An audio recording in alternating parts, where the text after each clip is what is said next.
Hello friends, मी वैशाली. माझ्या चॅनलमध्ये तुम्हा सर्वांचं खूप खूप स्वागत आहे. आज मी तुम्हाला झटपट अशी रेसिपी कांद्याचा पराठा बनवून दाखवणार आहे.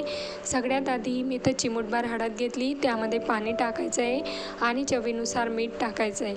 नंतर यामध्ये गव्हाचं पीठ टाकायचं आहे आणि छान अशी कणिक मळून घ्यायची आहे.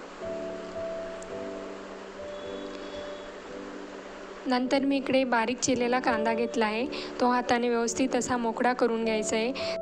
त्यानंतर यामध्ये घालायचं आहे 1 चमची लाल तिखट, धनेपूड, हिंग, जिरे आणि चवीनुसार मीठ आणि हे सगळं व्यवस्थित मिक्स करून घ्यायचं आहे.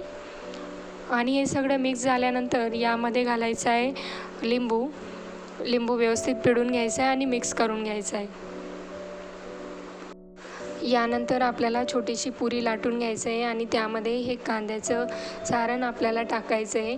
ज्या पद्धतीने आपण बटाट्याचा पराठा बनवतो तशाच पद्धतीने कांद्याचा पराठाही आपल्याला लाटून घ्यायचा आहे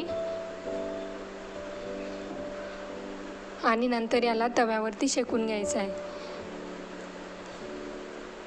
आणि त्यामध्ये थोडं तेलही टाकायचं, वरून थोडं तेल लावून याला परतून घ्यायचं आहे. आपला छान असा कांद्याचा पराठा रेडी आहे. नक्कीच ट्राय करून बघा. रेसिपी आवडल्यास लाईक, शेअर आणि सबस्क्राईब करायला विसरू नका.